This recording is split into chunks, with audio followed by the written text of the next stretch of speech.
Bismillahirrahmanirrahim. Assalamualaikum warahmatullahi wabarakatuh.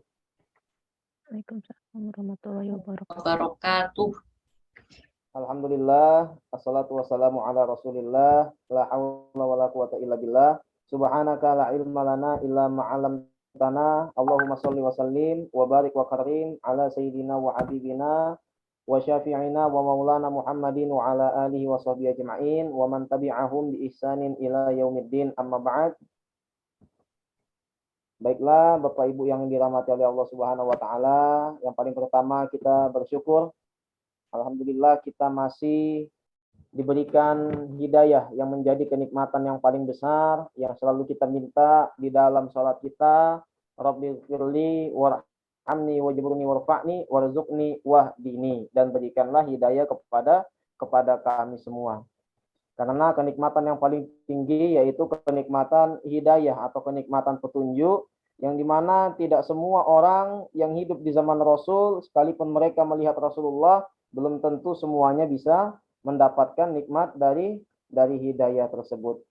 Semoga kita bisa istiqomah dalam menjalankan perintahnya, dan semoga Allah selalu memberikan hidayah kepada kita semua agar bisa selalu istiqomah. Baiklah Bapak Ibu yang dirahmati oleh Allah Subhanahu wa taala, kita melanjutkan kajian kita di surat Al-Kahfi ayat 17, 18, ayat 18, 19 dan ayat 20. A'udzubillahi minasyaitonirrajim. Wa tahsabuhum ayqazan wa hum ruqud wa nuqallibuhum dzatal yamini wa dzatas shimal wa qalbuhum basitun dzira'aihi bil wasid. Lawit tala'ta 'alaihim lawallaita minhum firaran wala mulita minhum ru'ba. Dan engkau mengira mereka itu tidak tidur. Jadi kalau orang lewat di depan goanya Ashabul Kahfi, orang yang lewat di situ melihat mereka akan mengira bahwa Ashabul Kahfi ini tidak sedang tertidur. Padahal mereka tidur. Kenapa? Karena di ayat yang sebelumnya dikatakan bahwa yang Allah tidurkan adalah pendengaran mereka. Adapun matanya pada saat itu tetap terbuka. Dan kami bolak-balikkan mereka ke kanan dan ke kiri, sedang anjing mereka membentangkan kedua lengannya di depan pintu goa. Maksudnya bil wasit di sini anjing dengan posisi yang siaga. Jadi seakan-akan mau menerkam musuh, padahal anjingnya juga ikut tertidur. Tapi orang yang lewat melihatnya seakan-akan anjing ini sudah siap untuk mengejarnya. Dan jika kamu menyaksikan mereka, tentu kamu akan berpaling melarikan diri dari mereka, dan pasti kamu akan dipenuhi rasa takut terhadap mereka. Jadi kalau lewat depan pintu goanya Ashabul Kahfi, siapapun yang melihat mereka pasti akan lari ketakutan. Poinnya apa dari ayat ini? Yang pertama, sebaik-baik penjaga adalah penjagaannya Allah Subhanahu wa taala. Rasa aman dan rasa takut dan kewibawaan seseorang semuanya dari Allah. Ada orang yang tidur di pinggir jalan, tidak memiliki rumah, ya, tidak ada pagar rumahnya, tapi dia bisa tidur sampai nyenyak, bahkan bisa tidur sambil ngorok, bahkan bisa tidur sambil ngiler. Kenapa? Karena Allah menjamin rasa aman di dalam hatinya. Ada orang yang tidur di dalam rumah besar, pagar rumahnya tinggi, tapi nggak bisa tidur semalaman. Bahkan untuk tidur pun dia harus membeli obat. Bahkan sudah minum obat saja, itu pun masih susah tidur. Kenapa? Karena Allah memberikan rasa takut di dalam hatinya. Dan kewibawaan seseorang itu juga semuanya dari Allah. Ya, sebagaimana dalam ayat ini dijelaskan tentang Ashabul Kahfi, di mana mereka ini pada saat tidurnya saja membuat orang lain takut. Apalagi pada saat mereka terbangun. Jadi tidurnya saja penuh dengan kewibawaan. Ini dari kisah Ashabul Kahfi di ayat 18. Kemudian yang kedua, pentingnya pergerakan. Jadi kita sebagai manusia dalam hidup harus selalu bergerak. Karena bergerak ini sangat penting. Bahkan saat tidur pun masih harus bergerak. Agar ketika bangun tidak pegal-pegal badannya. Kenapa? Karena di dalam pergerakan ada keberkahan. Inna fil harokati barokatun. Sesungguhnya di dalam pergerakan seseorang di situ ada ada keberkahan dari Allah. Selama orang itu masih mau bergerak, selama itu Allah masih memberikan keberkahan. Jadi tidak ada orang yang bisa mendatangkan keberkahan. Kita datang kepada seorang ustadz, kita datang kepada seorang tokoh misalnya, mereka tidak bisa mendatangkan keberkahan andaikan mereka sudah tidak mau bergerak. Apa yang menyebabkan ketika kita menolong mereka, kita membantu mereka, kemudian Allah menurunkan keberkahan, bukan semata-mata karena jasad mereka atau karena tubuh mereka, tapi karena mereka masih mau bergerak, mereka masih mau berdakwah, mereka masih mau mengajak pada yang ma'ruf, pada yang baik, dan mereka masih mau mencegah pada perkara mungkar. Maka semua inilah yang membuat Allah menurunkan keberkahannya di tengah-tengah mereka orang-orang yang soleh. Kalau diam berarti mati. Jadi ada satu kata yang diajarkan di pondok pesantren kami yang pada saat ini lagi rame di media. Apa kata pendiri pondok kepada santrinya pada saat itu? Siapapun yang lambat maka akan tertinggal.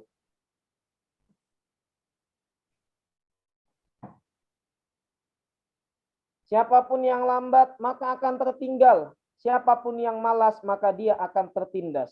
Tapi kalau seandainya mereka mau berhenti, sudah tidak mau bergerak, atau mereka putus asa, artinya mereka sudah mati. Tapi badannya masih hidup, tapi umurnya masih muda, usianya masih belasan tahun. Namun kalau seandainya dia sudah tidak lagi memiliki cita-cita, dia sudah tidak punya pergerakan, tidak berusaha untuk mengambil peran dalam kehidupan ini untuk perjuangan dakwah, maka orang itu sebenarnya sudah mati sebelum kematian yang sebenarnya. Adapun para ulama, orang-orang soleh yang memiliki cita-cita, yang masih memiliki semangat, walaupun jasad mereka mati, tapi kesungguhan mereka, cita-cita mereka, apa yang mereka tanamkan itu tidak akan mati dan abadi sampai hari kiamat. Ya, lambat tertinggal, malas tertindas, berhenti itu berarti mati. Dan ini sejalan dengan apa yang dikatakan oleh Imam Syafi'i di dalam syairnya, ya, kalau seandainya menemukan anak muda yang sudah tidak lagi mau belajar, tidak lagi mau untuk menuntut ilmu, kata beliau apa? Fakabbir alaihi arba'an liwafatihi. Takbirkan dia 4 kali untuk apa? Untuk memperingati kematiannya. Padahal orangnya masih hidup. Jadi hidup dan mati itu bukan hanya sekedar tentang fisik dan jasad yang ditinggal oleh ruh. Hidup dan mati itu berkenaan dengan cita-cita. Terikat dengan kesungguhan. Selama orang ini masih punya cita-cita yang mulia, masih punya kesungguhan, artinya orang itu tidak akan mati selamanya. Jasadnya boleh mati, tapi semangatnya akan selalu hidup dan akan ada yang meneruskannya. Kemudian poin yang ketiga, anjingnya Ashabul Kahfi ini berada di luar gua atau berada di depan mulut gua. Kenapa? Karena malaikat tidak memasuki rumah yang ada anjing di dalamnya. Ya, ini sebagai bukti. Jadi Ashabul Kahfi ini dibolak-balikkan badannya ke kanan, ke kiri, digerakkan sama malaikat. Yang menggerakkan adalah malaikat. Sedangkan kalau ada anjing di dalamnya, malaikat tidak mau. Malaikat rahmat yang membawa rezeki, yang membawa rahmatnya Allah, tidak akan mau memasuki suatu tempat yang ada anjingnya. Makanya anjingnya berada di luar gua. Walaupun menurut Imam Al-Ghazali di dalam kitab-kitab tulisannya, beliau mengatakan bahwa ini adalah kalimat atau sabda Rasulullah yang bisa ditakwil. Bagaimana mentakwilnya? Bagaimana kita memberikan analogi terhadapnya? Bahwa yang dimaksudkan dengan rumah di situ adalah hati manusia. Adapun yang dimaksudkan dengan anjing adalah sifat sombong yang ada dalam hati manusia. Yang punya arti apabila ada sifat sombong di dalam hati seseorang, artinya rahmat Allah tidak akan masuk ke dalam hatinya. Ada yang memberikan pendapat demikian.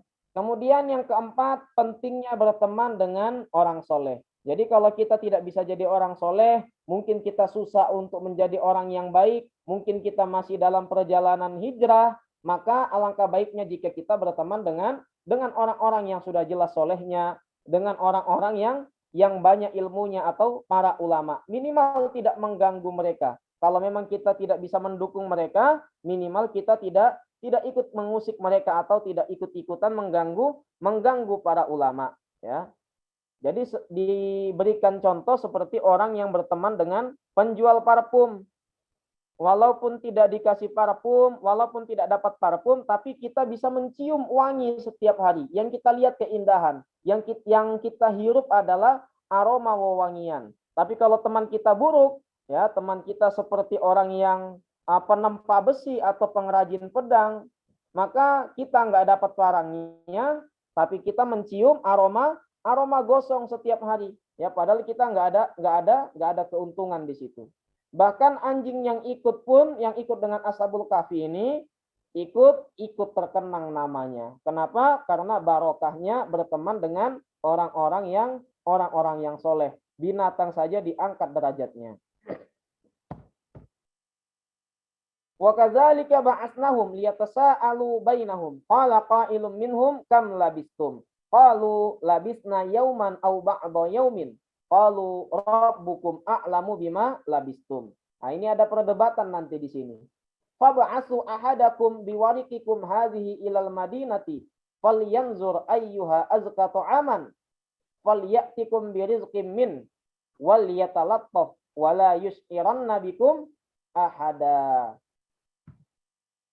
Dan demikianlah kami bingungkan mereka agar di antara mereka saling bertanya.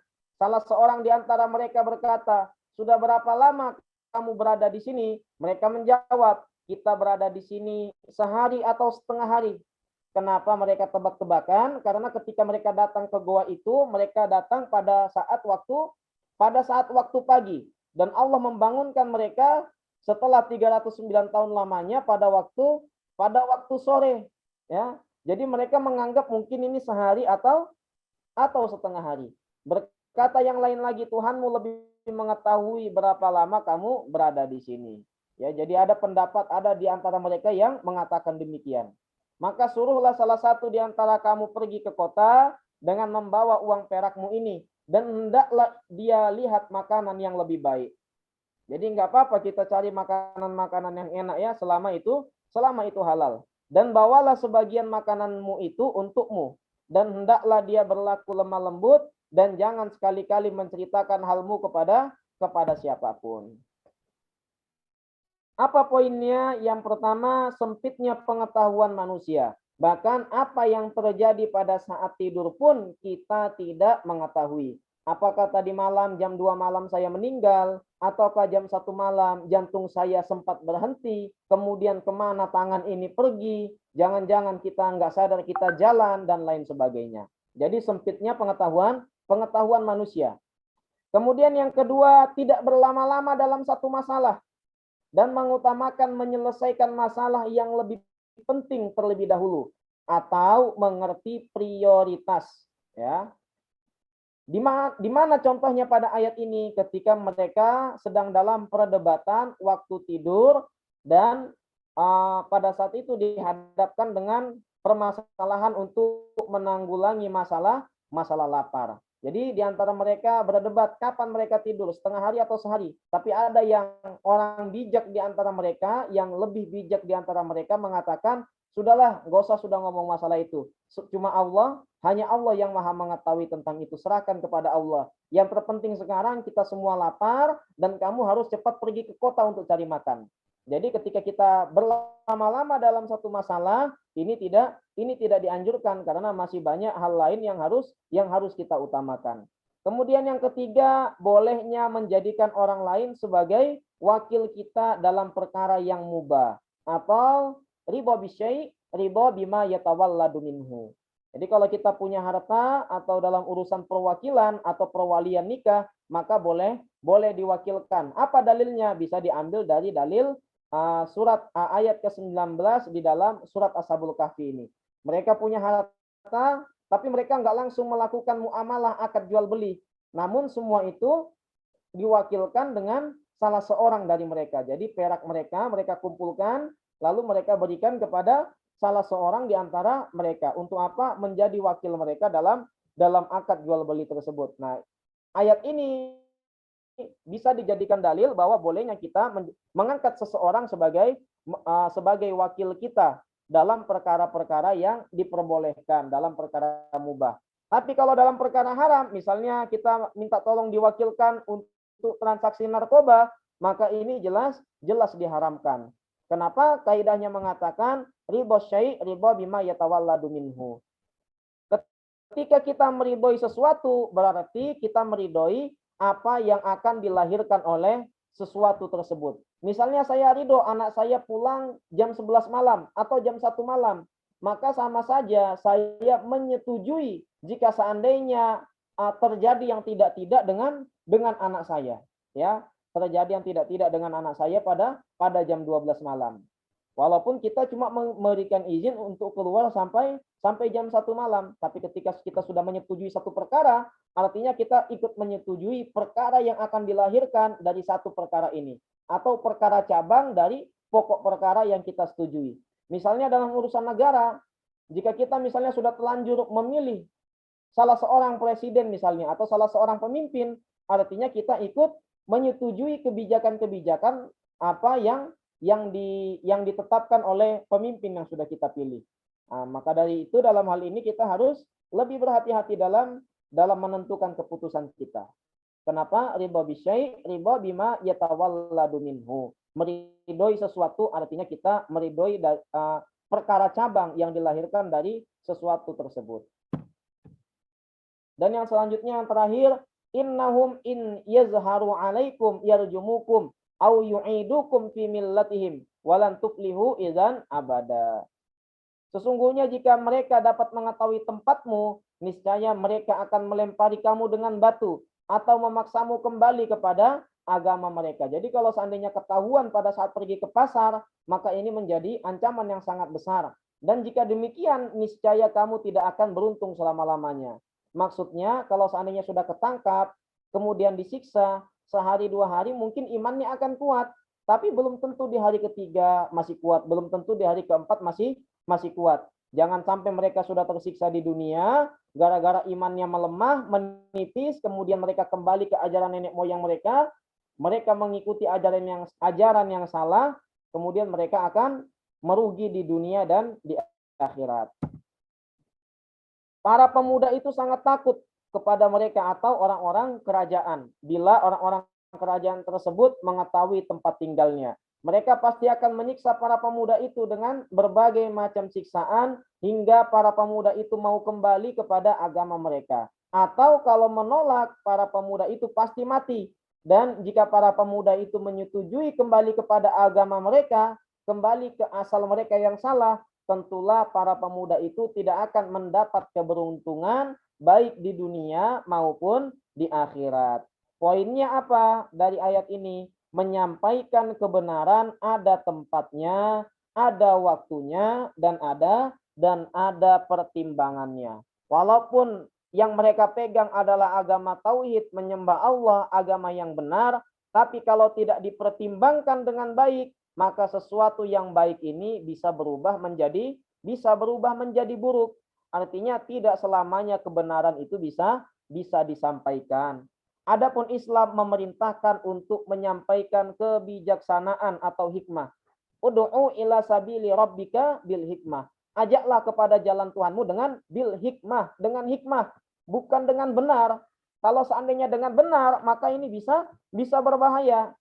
Misalnya semua kebenaran harus disampaikan. Saya jalan, kemudian melihat ada orang hitam, pendek, hidungnya pesek, misalnya rambutnya keriting, nggak jelas bentuknya. Kemudian saya panggil, weh hitam sini. Ini kebenaran, tapi tidak pada tempatnya dan ini disalahkan di dalam agama. Ya, kenapa? Karena agama memerintahkan untuk menyampaikan dengan hikmah, bil hikmah, dengan kebijaksanaan. Adapun kebenaran, biarlah itu kita simpan di dalam hati kita. Jadi asasnya adalah kebenaran. Kebenaran kita simpan di dalam hati kita, yang kita sampaikan kepada orang adalah kebijaksanaan. Hasil kebenaran yang sudah kita olah sebaik-baiknya. Lalu kalau seandainya kebenaran disimpan di hati dan kebijaksanaan itu yang disampaikan, maka akan melahirkan keindahan. Kalau seandainya dalam makanan kebenaran itu seperti cabai, kencur, kemudian kunyit, ya, dan lain sebagainya, bawang putih, bawang merah, itu kebenaran.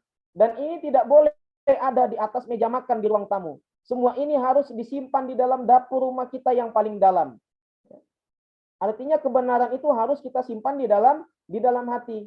Yang kita sampaikan ke ruang tamu, yang kita letakkan di ruang tamu, yang kita sampaikan di dalam lisan kita, menggunakan mulut kita, adalah kebaikannya. Yang kita sampaikan adalah nasi gorengnya.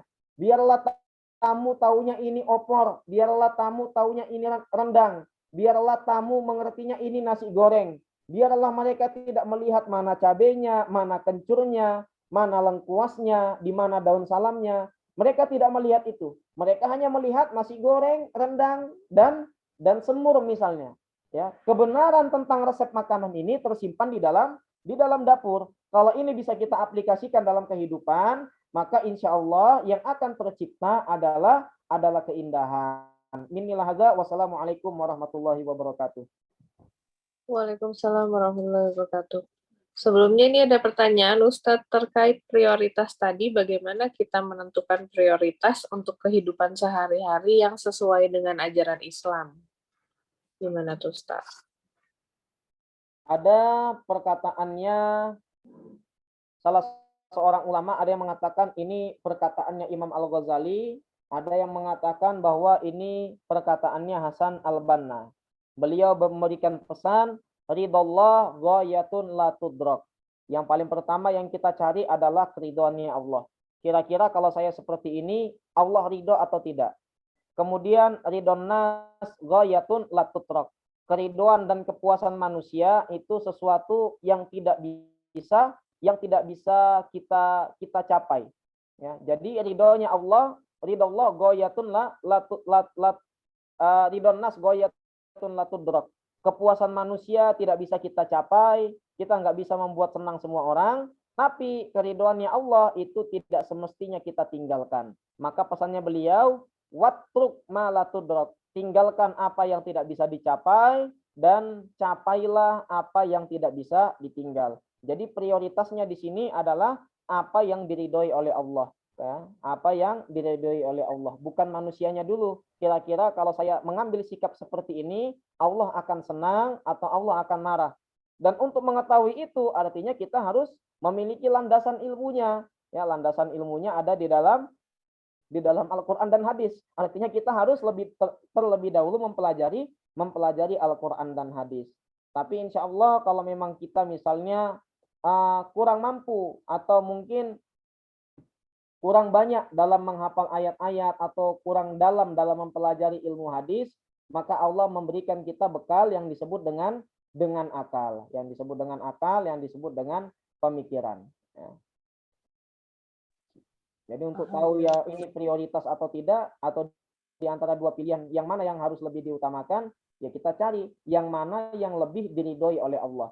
Allah lebih ridho kalau saya seperti ini, atau Allah lebih ridho kalau saya mengambil langkah yang lain. Mungkin seperti itu sederhana dari saya. Ya, jadi tergantung masing-masing orang juga ya Ustadz ya. Dia bagian mananya yang wajibnya nih untuk dia pribadi, dan juga apakah yang wajibnya itu sudah sesuai dengan apa yang kira-kira Allah ridhoi gitu ya. Intinya jadinya belajar lagi ya Ustadz ya. Intinya cari ilmu lagi sampai kita bisa menentukan prioritas sesuai dengan tujuan hidup kita masing-masing. Jazakallahu khairan katsira. Apakah ada lagi yang mau bertanya? Oh, ini ada lagi yang bertanya, Mbak Karina. Bisa tolong dijelaskan kembali mengenai kebenaran dan kebaikan tadi? Yang nasi goreng dengan bumbu-bumbunya itu, Ustaz.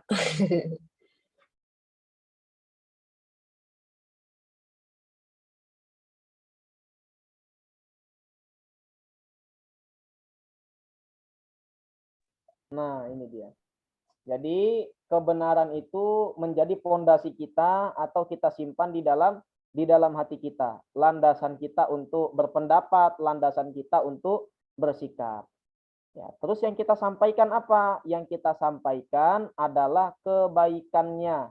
Yang kita sampaikan kebijaksanaannya. Ini benar. Tapi bijak atau tidak kalau saya sampaikan. Fikih nikah kebenaran. Tapi kalau saya sampaikan di depan anak 5 tahun, bijak atau tidak sebenarnya tentang ini, ya. Jadi kebenaran itu ada di dalam hati kita, adapun yang kita sampaikan adalah kebijaksanaannya. Kalau seandainya ini sudah bisa kita lakukan dalam kehidupan kita bisa terapkan, maka akan lahir keindahan. Saya tadi memberikan contoh seperti nasi goreng. Nasi goreng itu bukan kebenaran. Kebenaran daripada nasi goreng itu ya beras mentah, kemudian cabai, bawang putih, bawang merah, ada di atas meja. Coba kira-kira kalau seandainya tamu kita suguhin beras 1 piring, kemudian kita kasih cabai 3 potong, kita kasih bawang merah, bawang putih. Itu kira-kira yang akan tercipta keindahan atau malah kerusuhan itu kalau seperti itu? Pastinya akan tercipta kerusuhan, nggak bakal jadi indah. Ya. Kenapa? Karena yang disampaikan memang benar, tapi bukan kebaikan. Kebenarannya kita simpan, kita sampaikan kebaikannya. Yang kita sampaikan kebaikannya. Kalau saya sampaikan ini, nanti yang terjadi apa? Kalau itu sudah bisa kita terapkan, maka yang tercipta adalah keindahan. Seperti ungkapan ini ya Ustadz ya, setiap kata ada tempatnya dan setiap tempat ada katanya, seperti itu Ustadz ya. Ada seperti itu. Likulli maqamin maqalun. Setiap tempat ada perkataannya, setiap perkataan ada tempatnya. Misalnya kita bahas tentang fikih rumah tangga. Kemudian yang suami mempelajari hadis kewajiban istri. Maka dalam rumah tangga habis itu istri akan dia tuntut. Kamu kok nggak memenuhi kewajibanmu? Ya, kenapa? Terbalik belajarnya. Yang istri belajar tentang kewajiban suami. Wah, rusuh ini. Ya, nggak bakal ada habisnya. Makanya kadang-kadang ada orang buat seminar memilih pasangan yang tepat. Nah, ini judul seperti ini mengajarkan orang untuk egois. Karena dia menuntut orang lain untuk sempurna dan melupakan kewajiban dirinya untuk menyempurnakan dirinya secara pribadi. Kalau seandainya kita ganti judulnya misalnya menjadi orang yang tepat untuk pasangan kita. Nah, ini artinya kita nggak akan menyalahkan orang lain kan? Kenapa harus judulnya mencari pasangan yang tepat? Jadi kita isinya dalam hidup hanya mengoreksi orang. Kapan sih dia tepat untuk saya? Kenapa dia nggak sempurna? Dan Allah nggak cinta dengan orang yang begitu. Allah mencintai orang yang tobat. Innallaha yuhibbut tawwabin. Orang yang tobat itu orang yang bisa menyalahkan diri sendiri, bukan orang yang bisa menyalahkan orang lain. Ya, kalau menyalahkan orang lain nggak bakal bisa tobat itu. Jadi kalau bisa judulnya diganti menjadi orang yang tepat untuk pasangan kita. Jadi kalau Anda kerusuhan, maka yang kita koreksi diri kita. Apa salah saya, apa kurang saya. Bahkan Rasulullah yang hafal hadis tentang seorang istri yang membentak suaminya, maka malaikat melaknatnya semalaman. Tapi ketika Rasul dibentak sama Aisyah, Rasul yang mengucapkan hadis itu tidak mengucapkan itu di hadapan Aisyah. Nah, pertanyaannya apakah Rasul nggak paham hadis ini ataukah karena Rasul lebih paham sehingga Rasul tidak mengucapkan itu. Nah, sekarang kita yang pahamnya setengah baru ikut pengajian 10 detik sudah berani mengucapkan seperti itulah. Ini kan innalillahi wa inna ilaihi rajiun ini. Iya ya, Masya Allah ya. Jadi memang tidak semudah itu dan juga jadi kita tuh harus seperti chef ya gitu ya Ustadz ya.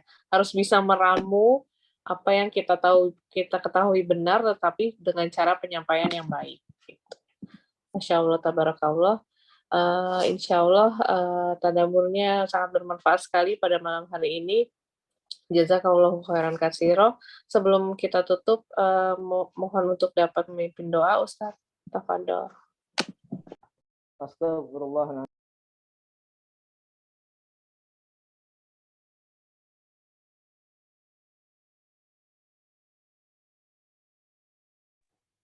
Afwan, Ustaz masih di mute. Allahumma sholli ala sayyidina Muhammad wa ala ali sayyidina Muhammad.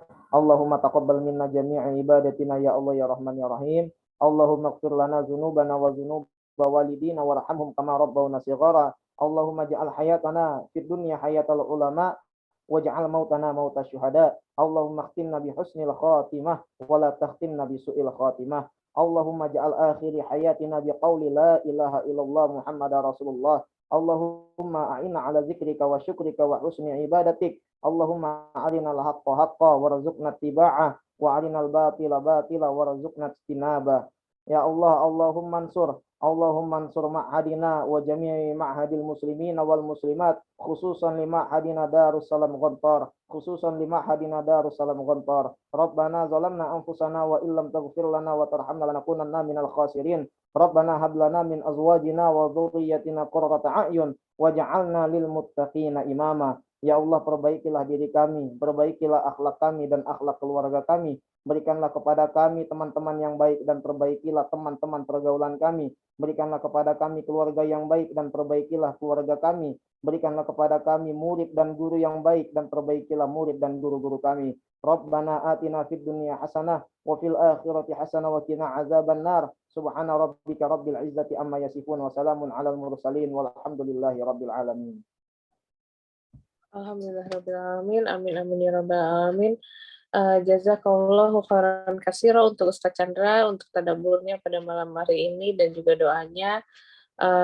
Jazakumullahu khairan katsira juga untuk teman-teman yang sudah dan sahabat A2 yang sudah hadir pada malam hari ini. Insya Allah kita bertemu lagi minggu depan, melanjutkan juga tilawah Al-Kahfi dan juga melanjutkan juga tadabbur suratnya. Insya Allah ayat ke-21 dimulainya berarti minggu depan ya. Sebelum saya tutup, mari kita baca istighfar 3 kali. Astaghfirullahaladzim, astaghfirullahaladzim, astaghfirullahaladzim. Dan mari kita membaca doa kafaratul majelis. Subhanakallahumma wa bihamdika asyhadu an la ilaha illa anta astaghfiruka wa atubu ilaik. Saya undur diri. Assalamualaikum warahmatullahi wabarakatuh. Mewakili keluarga A2, saya mau mengucapkan mohon maaf lahir dan batin. Selamat beristirahat. Semoga insya Allah kita bertemu lagi minggu depan ya. Assalamualaikum warahmatullahi wabarakatuh.